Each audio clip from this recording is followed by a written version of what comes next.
ഉഫ്, മോന്റെ hand writing തീരെ കൊള്ളൂല. ടോപ്പ് സ്കൂളിലാണ് വിടുന്നത്, പറഞ്ഞിട്ടെന്താ കാര്യം? ടീച്ചേഴ്സിന് ഒരു കെയറും ഇല്ല. ചേച്ചി എന്റെ തുണി വാഷ് ചെയ്യാൻ പറഞ്ഞിട്ട് വാഷ് ചെയ്തായിരുന്നോ? ആ, കഴുകിയിട്ടായിരുന്നു. ആ, അത് മെഷീനകത്ത് ഇട്ടിട്ടുണ്ടെങ്കിൽ ശരിയാവില്ല, നിറച്ച് സ്റ്റോൺ വർക്കുള്ളതാ. അതുകൊണ്ട് ഞാൻ പറഞ്ഞത് കല്ലിലൊന്ന് വൃത്തിയാക്കാൻ. ചേച്ചി, ഉപ്മാവിന് തീരെ ഉപ്പില്ലായിരുന്നു കേട്ടോ. അയ്യോ, എങ്ങനെ അത് തിന്നേന്നറിയോ?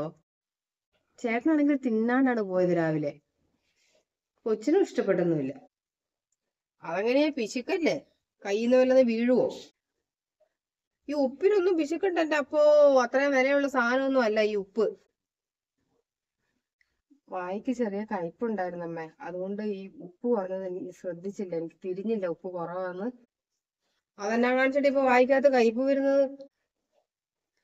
ഉള്ളിൽ പനിയുണ്ടെന്ന് തോന്നുന്നു, 2 ദിവസമായി തലവേദന ക്ഷീണം തുടങ്ങിയിട്ട്. ആ, ഉള്ളിൽ പനി ഉണ്ടെന്ന് തോന്നുന്നുണ്ടെങ്കിൽ വല്ല പാരസെറ്റമോൾ എടുത്ത് കഴിക്കാൻ മേലെ. കഴിഞ്ഞ ദിവസം നീ കൊച്ചിനെ കൊണ്ട് പോയപ്പോ കുറച്ച് പാരസെറ്റമോൾ തന്നില്ലായിരുന്നോ? ഇനിയിപ്പോ അത് കഴിച്ചിട്ട് പോകുന്നില്ലെങ്കിൽ ആ ഗവൺമെന്റ് ഹോസ്പിറ്റലിലോട്ടെങ്ങാനും പോയി ഇച്ചിരി മരുന്ന് മേടിയിര്. അത്രയല്ലേ മുടക്കുള്ളൂ, നല്ല ഡോക്ടർമാരുണ്ട്, പൈസയും കൊടുക്കണ്ട. ഇവിടെ വായിക്ക് കയ്പാന്ന് പറഞ്ഞുകൊണ്ട് നടന്നിട്ട് ഓരോ ഭക്ഷണ സാധനങ്ങൾ ഉപ്പും മുളകും ഇല്ലാണ്ട് ഉണ്ടാക്കി വെച്ചിട്ട് എന്നാത്തിനാ? വായിക്ക് കയ്പുണ്ടെ പോയി മരുന്ന് മേടിക്കണം. ഇവിടെ നടന്നു പോകാനുള്ള ദൂരമല്ലേ ഉള്ള ഗവൺമെന്റ് ആശുപത്രിയിലോട്ട്. ആ, ആ പിന്നെ ചേച്ചി, ആ റൂം ഒന്നും കൂടി തുടച്ചിടണം കേട്ടോ. ചേച്ചി ഇന്നലെ തുടച്ചിട്ട് തീരെ വൃത്തിയായിട്ടില്ല. നല്ല സ്മെല്ലുണ്ട് മുറിയിലൊക്കെ. ചേട്ടൻ ഇനി അതും മതി വൈകുന്നേരം വരുമ്പോ. ഒന്നുകൂടി വൃത്തിയാക്കി തുടക്കണം കേട്ടോ. എന്നിട്ട് ഹോസ്പിറ്റലിൽ പോയാൽ മതി, ഹോസ്പിറ്റലിൽ പോകുന്നുണ്ടെങ്കിൽ ഒന്നുകൂടി തുടച്ചിട്ടേക്കാം. ഉം. ചേച്ചി എന്താ അവിടെ നിന്നേ? ഇതെന്താ ഈ ചുരിദാറിന്റെ കല്ല് മുഴുവൻ അലക്കി പൊട്ടിച്ച് കളഞ്ഞോ? അയ്യോ അമ്മി, ഞാൻ അറിഞ്ഞോണ്ടല്ല. അത് രണ്ടെണ്ണം കൊണ്ട് നേരത്തെ പോയിരുന്നേന്ന് തോന്നുന്നു, മറ്റേത് ഞാൻ ശ്രദ്ധിച്ചുമില്ല. അത് പോയിരുന്നൊന്നും അല്ല ചേച്ചി, മനഃപൂർവ്വം കല്ലിലിട്ട് തല്ലി പൊട്ടിച്ച് കളഞ്ഞത് തന്നെ. കുറച്ചൊന്ന് ശ്രദ്ധിക്കണം ചേച്ചി. അയ്യോ അങ്ങനെയൊന്നും പറയല്ല അമ്മേ, അറിഞ്ഞോണ്ട് അങ്ങനെ കളയോ? ഞാനേ മെഷീനകത്ത് ഇടണ്ടെന്ന് പറഞ്ഞതുകൊണ്ട് ആ ദേഷ്യം തീർക്കാൻ വേണ്ടി കല്ലിലിട്ടിട്ട് എന്റെ ചുരിദാറിന്റെ സ്റ്റോൺ മുഴുവൻ തല്ലി പൊട്ടിച്ച് കളഞ്ഞല്ലേ? അമ്മ ഇത് കണ്ടോ അമ്മ കാണിച്ചു വെച്ചേക്കുന്നത്? അയ്യോ, എന്നതാടി നോക്കിയും കണ്ടും വേണ്ടേ തുണി കഴുകാൻ വേണ്ടിട്ട്? എന്തോരം വിലയുള്ള സാധനം അത്, ആ ചെറുക്കനെ അതിന് മേടിച്ചു കൊടുത്തത്. അയ്യോ, 12,500 രൂപ വിലയുള്ള സാധനം അത്. നിനക്ക് ഇതിന്റെ വിലയൊന്നും അറിയത്തില്ല, അതുകൊണ്ട് ഇത് ശ്രദ്ധിക്കാതെ ഇങ്ങനെ അലക്കുന്നത്. അതങ്ങനെ നല്ലത് വല്ലതും കണ്ടിട്ടുണ്ടോ? നരച്ചിന്നും മുളിച്ചതേ ഉള്ളൂ ആകപ്പാടെ ഉടുക്കാൻ വേണ്ടിയിട്ട്. എന്നിട്ട് പറയിക്കണ്ട. ഒരു കാര്യം ശ്രദ്ധിക്കുകയല്ല, അതാ അതൊക്കെ വലിയ വിലയുള്ള സാധനം നീ കണ്ടിട്ട് പോലും ഇല്ല, ഉണ്ടായില്ല 2000-ന്റെ നോട്ടൊന്നും. അത്രയും അതിനെ കഴിഞ്ഞ് വില കൊടുത്ത് മേടിച്ച സാധനം, അതൊക്കെ സൂക്ഷിച്ച് വേണം ഉപയോഗിക്കാൻ വേണ്ടിയിട്ട്. ആ, അതമ്മ പറഞ്ഞത് നേര് തന്നെ. നല്ലതൊന്നും കണ്ടിട്ടില്ലല്ലോ. ഇതൊക്കെ നല്ല വിലയുള്ള സാധനങ്ങളാ, അലക്കുമ്പോ കുറച്ച് സൂക്ഷിക്കണം. കല്ലിലിട്ട് തല്ലി പൊട്ടിക്കാനല്ല പറഞ്ഞത്. ഇതിന്റെ സ്റ്റോൺ വർക്കിന് തന്നെ എത്ര രൂപയായെന്ന് അറിയോ? ചുമ്മാ ഉദയത്തിൽ ചെയ്യുന്നൊന്നും അല്ലല്ലോ. എന്റെ ഭർത്താവേ നല്ല അന്തസ്സായിട്ട് പണിയെടുത്തോണ്ട് വരുന്നത് മൂക്കുമുട്ട 3 നേരം തിന്നുന്നില്ലേ? അമ്മയും മോനും കെട്ടിയോനും ഒക്കെ കൂടി.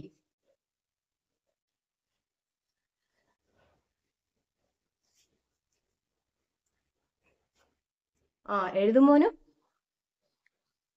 ആ, മിടുക്കൻ. എടാ, അമ്മ ഇപ്പൊ വരാട്ടാ. ആ. ആമി മോളെ, എഴുന്നേറ്റ് വാ. ഞാനേ ചിക്കൻ പൊരിച്ചു വെച്ചിട്ടുണ്ട്, അതാ കൊച്ചിന് കൊടുത്തേച്ചിട്ട് ചോറ് കൊടുക്ക്. അവൾ ആ ചെറുക്കനെ കൊണ്ട് മുറിയിൽ എന്തോ പഠിപ്പിക്കുക വേണ്ട. അത് എഴുന്നേറ്റ് വരാൻ കുറച്ച് സമയം പിടിക്കും. അപ്പത്തേക്ക് നീ വേഗം കൊച്ചിന് എടുത്ത് കൊടുക്കും. വാ, ഈറ്റ് വാ, നീയും കഴിക്ക്. ഞാൻ നിനക്കും കൊച്ചിനുള്ളതാ പൊരിക്ക് വെച്ചേക്കുന്നത്. എനിക്ക് പിന്നെ കൊളസ്ട്രോൾ ആയതുകൊണ്ട് ഇതൊന്നും തിന്നത്തില്ലല്ലോ. എന്റെ അമ്മയെ കൊതി കിട്ടും. ഇപ്പൊ തന്നെ ചിക്കൻ പൊരിച്ചതിന്റെ മണം പിടിച്ചിരിക്കുമായിരിക്കും. എന്നാ മണം? അത് കഴിക്കുമ്പോൾ നോക്കി നിന്നാലൊക്കെ ഈ കൊതിയൊക്കെ കിട്ടുള്ളൂ. മണം അടിച്ചെന്നോർത്ത് കുഴപ്പമൊന്നുമില്ല. നമ്മളൊക്കെ എന്തോരം പോകുമ്പോൾ ഹോട്ടലിൽ നിന്ന് അവിടുന്ന് ഇവിടുന്നൊക്കെ മണം കിട്ടുന്നതാ. കൊതിയെങ്ങാനും കിട്ടി ഞങ്ങൾക്ക് വല്ല വയറിളക്കം പിടിക്കുവോ? നമ്മൾ തിന്നുമ്പോ ഇങ്ങനെ നോക്കി നിന്നിട്ട് കൊതി വിട്ടാലൊക്കെ വയറ് സൂക്കടൊക്കെ വരുള്ളൂ. ഏറ്റുവാ, നമ്മൾ വരുന്നതിന് മുമ്പ് ഏറ്റുവാ. ആ, ഇതൊരു കഷ്ടം. ഓരോന്നൊക്കെ ഒന്ന് വേറെ പോകുമായിരുന്നെങ്കിൽ മര്യാദക്ക് വല്ല നിങ്ങൾക്ക് തീറ്റിക്കെങ്കിലും ചെയ്യായിരുന്നു. വാ, വാടാ. എന്താ അമ്മേ പറ്റിയേ? ഒന്നുമില്ലടാ. അമ്മേ, ചിക്കൻ പൊരിക്കുന്ന മണമുണ്ടല്ലോ, എനിക്ക് കൊതി വന്നു, എടുത്തു തരുമോ? അയ്യോ മോനെ, അത് നമ്മുടെ വീട്ടില് ചിക്കൻ ആക്കുന്നതല്ല. സുലുവേച്ചി ഇല്ലേ, സുലുവേച്ചിന്റെ വീട്ടിൽ നിന്ന് കേട്ടോ മണം വന്നത്. മോനമ്മ വേറെ വാങ്ങിത്തരാം കേട്ടോ.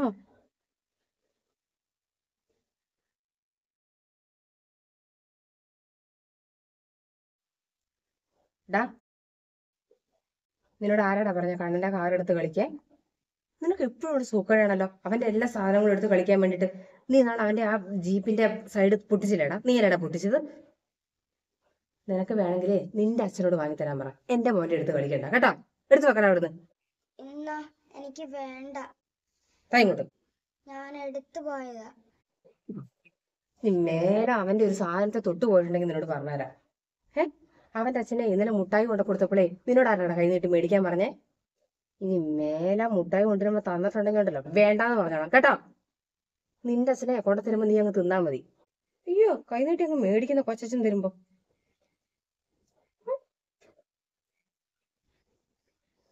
നീ പോവുകയാണോ? ഒന്ന് അവിടെ നിന്നേ. എന്താ അമ്മേ? കാര്യം നിന്റെ അനിയന്റെ കല്യാണം കഴിഞ്ഞു. അവന് 4 വയസ്സായൊരു കൊച്ചുമായി. നിനക്കും ഉണ്ട് 6-6.5 വയസ്സായൊരു കൊച്ച്. നീ ഇന്ന് വീട് മാറും നാളെ വീട് മാറും എന്നൊക്കെ വിചാരിച്ചിട്ട് ഞാനിത് അങ്ങോട്ട് പറയാതിരുന്നത്. ഇപ്പൊ നിനക്ക് അങ്ങനെ ഒരു ഉദ്ദേശം ഇല്ലാത്തതുകൊണ്ട് ഈ പറയേണ്ടി വരുന്നത്. നീ പണിക്ക് പോയിട്ട് നിനക്ക് കടം വീട്ടാൻ പോലും നിനക്ക് മര്യാദയ്ക്ക് തികയുന്നില്ല. പാവം ആ ചെറുക്കൻ ഒറ്റയ്ക്ക് കിടന്നിട്ട് ഇവിടെ എല്ലാം നോക്കണം. അവന്റെ ഭാര്യയുടെ കൊച്ചിന്റെ കാര്യം നോക്കണം, വീട്ടിലെ കാര്യം നോക്കണം, എന്റെ കാര്യം നോക്കണം, എല്ലാം നോക്കണം. ഇതൊക്കെ ലാസ്റ്റ് അങ്ങോട്ടും ഇങ്ങോട്ട് ചേട്ടനും അനിയനും കൂടെ വെറുതെ വഴക്കും പടയും ആക്കാൻ നിൽക്കണ്ട. എങ്ങോട്ടാന്ന് വെച്ചിട്ടുണ്ടെങ്കിൽ മാറി വേറെ വീടെടുത്ത് മാറാൻ നോക്ക്. എന്നും ഈ അനിയൻ കൊണ്ടിരുന്ന് തിന്ന് ജീവിക്കാന്നാണോ വിചാരിച്ചേക്കുന്നേ? നിന്റെ ഭാര്യനെയോ നിന്റെ കൊച്ചിനെയോ കൂടെ നിന്റെ അനിയനാണോ നോക്കേണ്ടത്? അല്ലല്ലോ. ഓരോന്നും കാണിച്ച് കടം വരുത്തി വെച്ചിട്ട് എല്ലാം പാവാ ചെറുക്കൻ. എനിക്ക് കണ്ടിട്ട് സഹിക്കുന്നൊന്നുമില്ല, ഞാനത് സമ്മതിക്കുകയില്ല. ഇനി ഇന്ന് മാറും നാളെ മാറും വിചാരിച്ചപ്പോ നിനക്ക് ഇത് വീട് മാറാനുള്ള ഒരു ഉദ്ദേശവും ഇല്ല. അമ്മ പെട്ടെന്ന് ഇങ്ങനെ പറഞ്ഞ ഞങ്ങൾ എങ്ങോട്ട് മാറും അമ്മേ? കയ്യിലാണെങ്കിൽ 5 പൈസ ഇല്ല. എങ്ങോട്ട് മാറും എന്ന് ചോദിച്ചിട്ടുണ്ടെങ്കിൽ ഒരു വാടക വീട് എടുത്ത് തൽക്കാലം മാറും. അല്ലാണ്ട് ഇവിടെ എഴുതി തരാൻ ഇവിടെ സ്ഥലമൊന്നും ഇല്ലല്ലോ. വാടകയ്ക്ക് ഒരു വീട് എടുക്കണമെങ്കിൽ തന്നെ മാസം മാസം വാടകയും കൊടുക്കണം, പിന്നെ സെക്യൂരിറ്റി പൈസയൊക്കെ കൊടുക്കണ്ടേ അമ്മ? അതിനുള്ള പൈസയൊന്നും ഞങ്ങളുടെ കയ്യിൽ ഇല്ല. നീയും കൂടെ എന്തെങ്കിലും പണിക്ക് പോ, വല്ല സെയിൽസുകളായിട്ടോ കിട്ടുന്ന പണിക്ക് എന്തിനേലും ഒക്കെ പോ. ഇപ്പൊ എന്തെല്ലാം പണികൾ കിട്ടും. ഇപ്പൊ ഇന്നത്തെ കാലത്ത് ജോലി കിട്ടാനാണോ ബുദ്ധിമുട്ട്? രണ്ടുപേരും കൂടെ പണി എടുത്തിട്ട് എങ്ങനെയാന്ന് വെച്ചിട്ടുണ്ടെങ്കിൽ പിന്നെ കുറച്ച് സ്ഥലം മേടിക്കുക, വീട് വെക്കുക, എന്നാന്നൊക്കെ വെച്ചാൽ ചെയ്യും. തൽക്കാലം ഇപ്പൊ ഒരു വാടക വീട്ടിലോട്ട് അങ്ങോട്ട് മാറിപ്പം. ഒരു അനിയൻ ഒരു ആള് പണിയെടുക്കാനുണ്ടെന്ന് വിചാരിച്ചാൽ അതിനെ ഇട്ടുകൊണ്ട് കഷ്ടപ്പെടുത്തുള്ളൂ. കാര്യം അവന് നല്ല ജോലിയുണ്ട്, പഠിപ്പും ഉണ്ട്, എല്ലാം ഉണ്ട്. അവനത് പഠിച്ചു നേടിയതല്ലേ. ശരിക്കും കഷ്ടപ്പെടുത്താൻ പറ്റുമോ ചെറുക്കനെ? ഇവനെ കഴിഞ്ഞും 5 വയസ്സിന് ഇളയതാവൻ. അല്ലെങ്കിൽ തന്നെ ചേട്ടന് നാണമില്ലേ ഇങ്ങനെ അനിയന്റെ ചെലവിൽ ജീവിക്കാൻ വേണ്ടിട്ട്? ചേട്ടന്റെ ഭാര്യന്റെ മക്കളെ ചേട്ടൻ നോക്കണം, അല്ലാണ്ട് അനിയനല്ല നോക്കേണ്ടത്. ഇതിപ്പോ നിങ്ങളുടെ കട ഇന്ന് തീരും നാളെ തീരുന്ന് പറഞ്ഞിട്ട് തീരുന്ന ലക്ഷണമൊന്നും കാണുന്നില്ലല്ലോ. മതി ആമി, നിർത്ത്. നിന്റെ ഭർത്താവ് വലിയ ജോലിക്കാരനാ, സമ്മതിച്ചു. അതേ, വെറുതെ ഉണ്ടായതൊന്നുമല്ല. ഈ മനുഷ്യൻ ആ മനുഷ്യന്റെ പഠിത്തമൊക്കെ മാറ്റി വെച്ച് കഷ്ടപ്പെട്ട് പണിയെടുത്തിട്ടാണ് നിന്റെ ഭർത്താവിനെ പഠിപ്പിച്ച് ഈ നിലയിലാക്കിയത്. ഈ മനുഷ്യനെ പഠിക്കണമെന്ന് വിചാരിച്ച് വീട്ടിലിരുന്നായിരുന്നെങ്കിലേ നിന്റെ ഭർത്താവ് ഇന്ന് വലിയ ജോലിക്കാരനൊന്നും ആവൂല. പിന്നെ ഈ കാണുന്ന വീട് ചെറുതാണെങ്കിലും അത് ഈ മനുഷ്യനെ ഒറ്റയ്ക്ക് കഷ്ടപ്പെട്ടുണ്ടാക്കിയതാ. കൂലിപ്പണിക്ക് പോയും കിട്ടുന്ന പണിക്ക് പോയും എല്ലാം പൈസ സ്വരൂപിച്ച് വെച്ച് കഷ്ടപ്പെട്ട ഉണ്ടാക്കിയത്. അല്ലാണ്ട് ഈ വീട് ഉണ്ടാക്കാൻ വേണ്ടി നിന്റെ ഭർത്താവിന്റെ ഒരു പങ്കുമില്ല. ഇതൊന്നും നിനക്കറിയത്തില്ല. ഈ മനുഷ്യനെ കടം കയറ്റി വെച്ചിട്ടുണ്ടെങ്കിൽ അത് ഈ വീടിന് വേണ്ടിയിട്ടും നിന്റെ ഭർത്താവിനെ പഠിപ്പിച്ചിട്ടും ഒക്കെ കൂടി തന്നെയാ.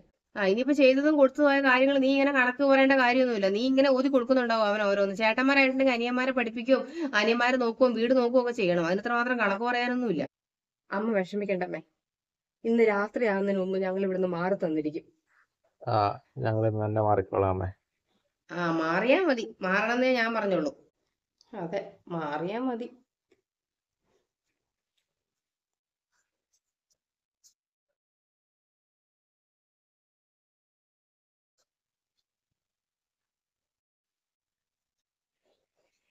ആമി ചേച്ചി, അമ്മ എവിടെ?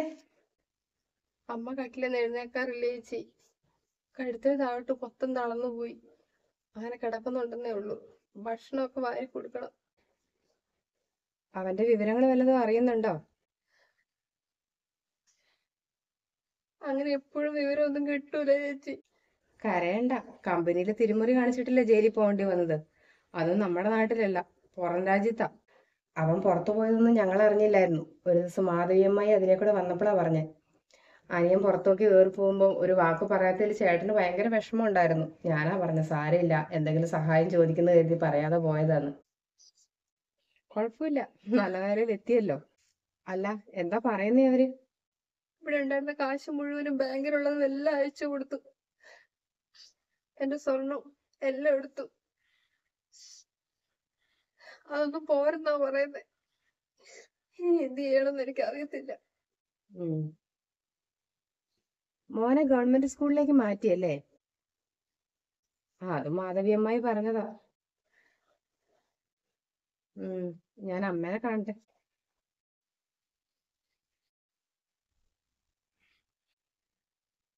മോളെ, ഒറ്റയ്ക്കാണോ വന്നത്? അവനും കൊച്ചും ഇല്ലേ? ഞാൻ ഒറ്റയ്ക്കേ ഉള്ളൂ. മോൻ സ്കൂളിൽ പോയി. അവനങ്ങനെ ഇപ്പൊ ലീവാക്കാൻ പറ്റൂല, ഗവൺമെന്റ് സ്കൂളിലല്ലല്ലോ പഠിക്കുന്നത്. പിന്നെ ചേട്ടന് ബിസിനസ്സിൽ തിരക്കാ, നിന്ന് തിരികെ സമയമില്ല. ഓരോ മണിക്കൂറിന് വിലയുണ്ടേ. കഷ്ടപ്പെട്ട ബിസിനസ് ഒന്ന് സക്സസ് ആക്കിയത്. പിന്നെ ഞാനിങ്ങോട്ട് വന്നുവെന്നെങ്ങാനും പറഞ്ഞാൽ എന്നെ തിന്നു കളയും. ഞാൻ പറയാണ്ടാ വന്നത്. അത്രയ്ക്ക് വെറുപ്പാണോ അവൻ അമ്മയോട്? അങ്ങനെ അമ്മയോട് വെറുപ്പൊന്നുമില്ല. എന്നോട് പോകണ്ടെന്ന് പറഞ്ഞു. ഞാൻ ഒരു പ്രാവശ്യം ചോദിച്ചപ്പോ അത്രേ ഉള്ളൂ. ഞങ്ങളെ ഇവിടുന്ന് പറഞ്ഞു വിട്ടപ്പോ നിങ്ങളെല്ലാവരും സന്തോഷമായിട്ട് ജീവിക്കുന്ന ഞാൻ കരുതിയത്. പക്ഷെ നിങ്ങളിങ്ങനെ തകർന്നു പോവുമെന്ന് ഞാൻ അറിഞ്ഞില്ല. ആമീനെ ഞാൻ കുറ്റം പറയൂല, കാരണം അവക്കൊന്നും അറിയില്ല. ചേട്ടൻ കിടന്ന് കഷ്ടപ്പെട്ടതോ അനിയന് വേണ്ടി ജീവിച്ചതോ ഒന്നും ആമിക്ക് അറിയത്തില്ല. അവക്കതിട്ട് മനസ്സിലാവുകയില്ല. കൺമുന്നിൽ കണ്ടാലല്ലേ അതിന്റെ ഫീലിങ്സ് ഒക്കെ മനസ്സിലാവുള്ളൂ. പക്ഷെ അമ്മ അങ്ങനെ അല്ലായിരുന്നല്ലോ. ഒരു കണക്കിന് അമ്മ ഞങ്ങളെ ഇറക്കി വിട്ടത് നന്നായി. എനിക്കായിരുന്നു വാശി വിജയിക്കണം എന്നുള്ളത്. ഞങ്ങളുടെ കഷ്ടപ്പാടിന്റെയും വേർപ്പിന്റെയും വില കൊണ്ട് ഇപ്പൊ നല്ല രീതിയിൽ ജീവിച്ചു പോകുന്നു. പക്ഷെ ആളെ ഇപ്പൊ കാണാൻ കിട്ടുന്നില്ല, കുറച്ച് ബിസി, അത്രേ ഉള്ളൂ. അത് സാരമില്ല, ശരിയാവും. പിന്നെ അമ്മ വിഷമിക്കണ്ട, നമുക്ക് വേറെ എവിടെയെങ്കിലും നല്ല സ്ഥലത്ത് ട്രീറ്റ്മെന്റിന് പോവാം. ഞാൻ ചേട്ടനെ പറഞ്ഞ് സമ്മതിപ്പിച്ചോളൂ. പിന്നെ അവനെ പുറത്തിറക്കണമെന്ന് ചേട്ടനും ആഗ്രഹമുണ്ട്. അതിനെന്തെങ്കിലും ചെയ്യണമെന്ന് പറയുന്നുണ്ടായിരുന്നു. എന്തെങ്കിലുമൊക്കെ വഴി ഉണ്ടാവും. എന്തായാലും ഞങ്ങൾ നിങ്ങളെ ഉപേക്ഷിക്കൂല. നിങ്ങൾ ആപത്ത് സമയത്ത് ഞങ്ങളെ ഉപേക്ഷിച്ച പോലെ ഞങ്ങൾ നിങ്ങളെ ഉപേക്ഷിക്കൂല എന്തായാലും. അതുകൊണ്ട് നിങ്ങൾ ധൈര്യമായിട്ടിരിക്കുന്ന പറയാനാ ഞാൻ വന്നത്.